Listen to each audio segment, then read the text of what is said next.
ये कहानी एक ही घर के तीन मर्दों की है जिनको अपने ही घर की नुकरानी से प्यार हो जाता है और तीनों ही उसकी लेने की कोशिश करते रहते हैं। अब वो नुकरानी इन तीनों में से किसको देती है, हम इस मूवी में देखेंगे। आज मैं जिस मूवी को एक्सप्लेन करने वाला हूँ इसका नाम है मलेशिया। ये मूवी 1973 में रिलीज हुई थी।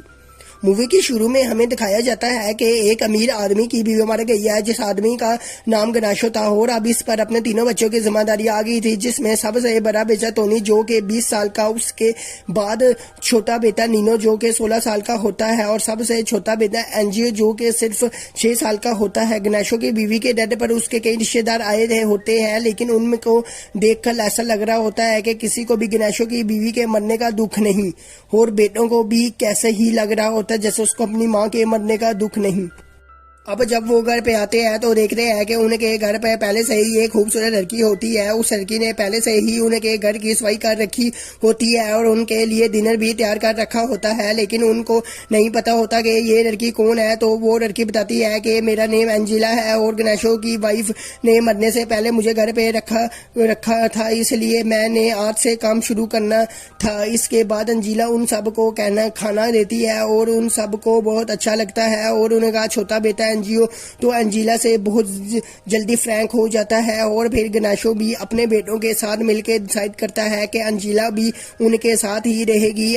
यहाँ तक कि गनाशो इतना ज्यादा खुश होता है कि वो अपनी पत्नी के ग्रेव पर जाता है और एंजिला को उनके घर भेजने पर थैंक्स करता है। गनाशो एक अमीर आदमी होता है, इसलिए उसकी वाइफ के मरने के बाद एक औरत उससे नजदीकियां बनाने की कोशिश करने लग जाती है ताकि वो उससे शादी कर सके। गनाशो का छोटा बेटा नीनो जिसकी जवानी आसमानों पर होती है, वो उस औरत को गंदी जगह टच करने लग जाता है और मजा लेता है, पर उस औरत को भी मजा आता है और वो नैनो को कुछ भी नहीं कहती। इसके अलावा नैनो हर रोज एंजिला के लिए एक गुलाब का फूल घर छोड़ जाता था। अब एंजिला को ये तो नहीं पता था, लेकिन वो फूल देख के बहुत ज्यादा खुश होती थी और उसको लगता था घर में कोई ना कोई तो है जो मुझसे प्यार करता है। फिर एक दिन नैनो अपने दोस्त के साथ गेम खेल रहा होता है तो उसे चोट लग जाती है। फिर वो घर आता है और एंजिला उसकी पट्टी कर लेती है और एंजिला को बोलता है कि ये बात मेरे फादर को ना बताना। अगले दिन जब वो अपने दोस्त के पास जाता है तो वो ये चीज उसे बताता है कि मैंने अपनी मेड को बिना कपड़ों के देखा है। इस पर उसके दोस्त बोलता है कि तुम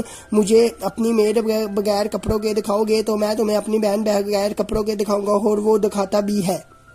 और अब एंजिला को भी पता चल जाता है कि उसे कौन रोज गुलाब देता था, मगर वो उसे कुछ नहीं कहती क्योंकि उसे अच्छा लगता है। आस्ता आस्ता गनाशो को भी एंजिला से प्यार हो जाता है और वो भी उसे छुप छुप कर देखता है। और इसके अलावा उनका बड़ा बेटा टोनी भी एंजिला को मौका मिलने पे गंदी जगह टच करने लग जाता है। एंजिला को भी ये सब अच्छा नहीं लगता। इस तरह घर के तीनों मर्द एंजिला के प्यार में पागल हो जाते हैं।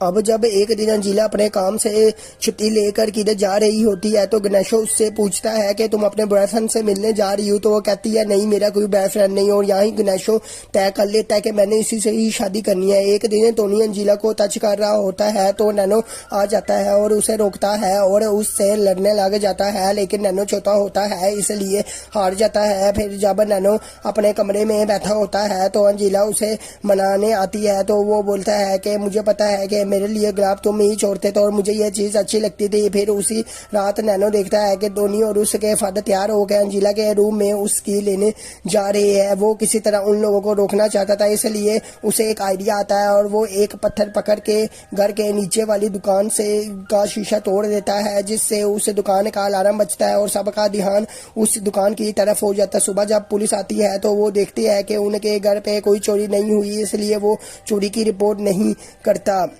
तब भी वो सोचने लगता है कि ये काम उसकी वाइफ ने किया होगा, तो वो उसकी तस्वीर के पास जाता है और बोलता है तुमने मरने के बाद भी मुझे जीने नहीं देना। एक दिन जब गनाशो काम से वापस आ रहा होता है तो उसे रास्ते में वही औरत मिलती है। वो उसे कपड़े ड्राई करने के बहाने अपने घर पे बुलाती है, लेकिन घर जाने के बाद गनाशो अपने बेटे नैना उसी औरत के घर जाने के लिए बोलता है ताकि वो अकेले में एंजिला के बात कर ले। वापस जाते हुए उसको रास्ते में अपना दोस्त मिलता है तो उसका दोस्त कहता है कि मैं तुम्हारे पास ही आ रहा था। अब नैनो उसको कहता है कि तुम मेरे घर वेट करो। फिर वो उस औरत के घर जाता है तो वो औरत नैनो के साथ गपा गप करती है, जिससे नैनो को भी मजा आता है। और फिर जब नैनो वापस अपने घर पर आता है तो बाहर उसका दोस्त होता है और वो उसे बताता है कि तुम्हारे डैड ने मुझे डांट के वहां से भगा दिया था। फिर जब नीनो घर आता है तो उसे पता चलता है कि गणेशो ने एंजेलिया को शादी के लिए प्रपोज कर दिया है और वो मान भी गई है। पर गणेशो के लिए अभी भी बहुत बड़ी प्रॉब्लम थी, क्योंकि उसने अपनी मोम को इसके लिए बनाना था। तो वो एक दिन डिसाइड करता है, पूरा परिवार अपनी उसकी मोम के घर आ जाता है और फिर अपनी माँ से शादी के बारे में बात करता है। तो उसकी माँ उसे साफ मना कर देती है और बोलती है कि तुम अभी अपनी ही नुकरानी से शादी करना चाहते हो, तुम्हें शर्म आनी चाहिए। उन दोनों की बातें नैनो भी सुन लेता है। तो वो अपने छोटे भाई के पास जाता है और उसे कहता है कि जोर से चिल्लाओ कि मुझे अपनी माँ ही चाहिए और कोई माँ नहीं चाहिए। और उसको काफी दफा ऐसे करता है और वो मान भी जाता है। फिर थोड़ी देर बाद उसके चिल्लाने की वजह से सारे उसके घर वाले उसके कमरे में आ जाते हैं और ये सुन के उसकी दादी फिर से थोड़ा और इनके खिलाफ हो जाती है। अंजिला को पता चल जाता है कि ये सब नैनो ही कर रहा है। वो नैनो को बोलती है कि क्या तुम नहीं चाहते कि मैं इस घर में रहूं, तुम नहीं चाहते तो मैं घर से चली जाती हूँ। लेकिन नैनो यहाँ पर चुप रहता है और उसे किसी भी बात का जवाब नहीं देता। कुछ दिन बाद नैनो फिर से अपने छोटे भाई को वो सब ड्रामा करने को कहता है, लेकिन वो इस बार नहीं मानता। तो नैनो खुद ही जोर जोर से चिल्लाने लगता है और कहता है कि उसने सपने में अपनी माँ को देखा है जो कह रही थी कि गणेशो बर्बाद हो जाएगा अगर उसने अंजिला से शादी की। ये बात सुन के गणेशो भी बहुत डर जाता है और उनकी शादी कुछ दिन के लिए आगे चली जाती है। फिर एक दिन जब घर के सारे लोग टीवी देख रहे होते हैं तो नैनो अंजिला को टच करना शुरू कर देता है। अंजिला उसे नहीं रोकती और नैनो की हिम्मत इस वजह से और भी बढ़ जाती है।